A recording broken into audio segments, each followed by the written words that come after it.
gangs are a drug. Gangs equal drugs. So if you see your child smoking marijuana, would you just let it go?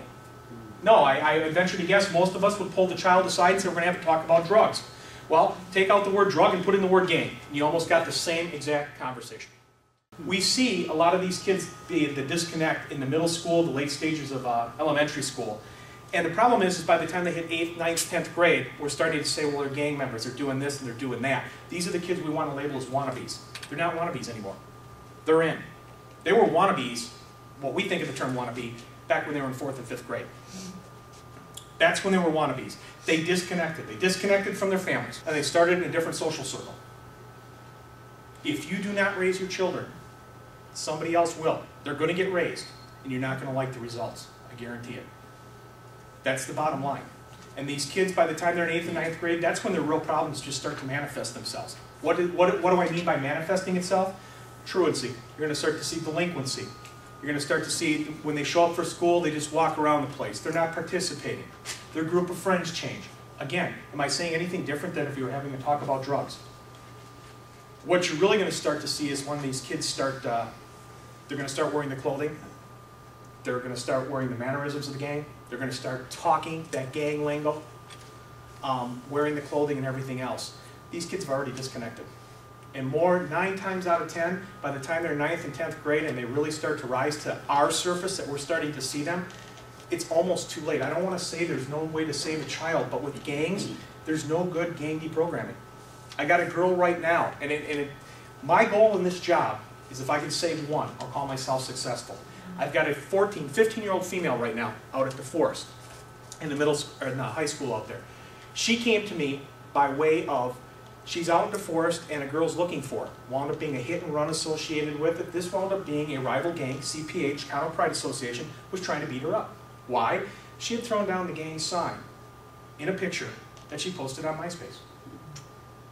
And these rival gangs, you know, she's not in a gang. I'm firmly convinced of that. She just, all her friends are, she hangs around with them. But you know, once you put a picture out there, they go on their MySpace pages and they see somebody throwing down a rival sign.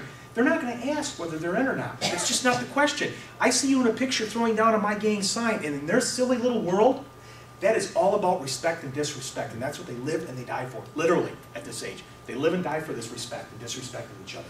It's all about throwing their colors out there, their identity. And this is the people I go to when I'm in trouble. This is the people that raised me. This has taken the place of my family. My family stepped aside for whatever reason. And the reasons there go on and on. I got a kid, 17-year-old African-American kid, 18 now actually, out at Middleton. He goes home every night, and his father's a Pea Stone, his brother's a Vice Lord, and his cousin's a Mickey Cobra. These are 3 gangs that fall underneath a 5-point star, the people gangs as we call them. He doesn't want to be in a gang. But he goes home, and that's what he tries to come to school to get away from it.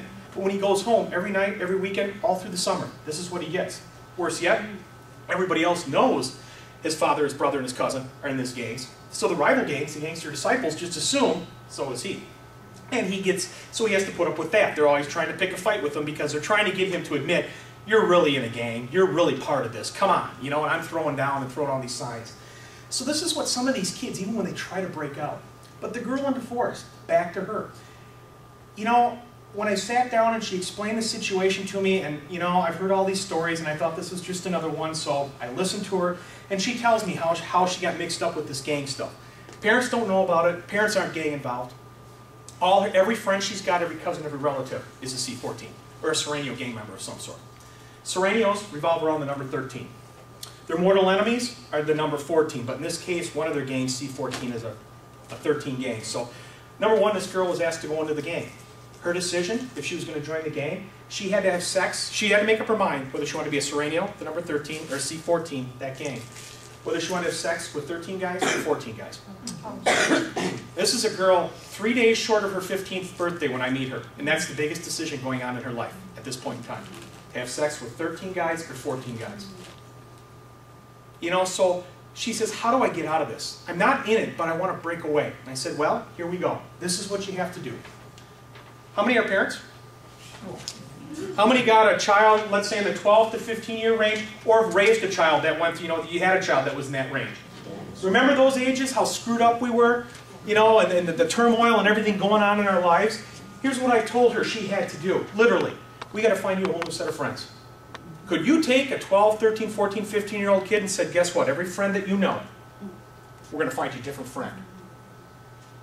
Do it one step further. What happens when the family's getting involved? Not only do we have to find you a new set of friends, we got to find you a new family. You know, if you put them back in that same environment, no matter how hard they try, they're still facing the same conditions at home. Your kids, as long as they don't dabble in drugs, are perfectly safe. These gang-affiliated kids, the guys that do the drugs, they are not going to mess with, you know, Johnny the jock, Sally the pom-pom girl, Gordy the geek, or Nancy the nerd. Different social circles. They don't, you know, that's what brings them together.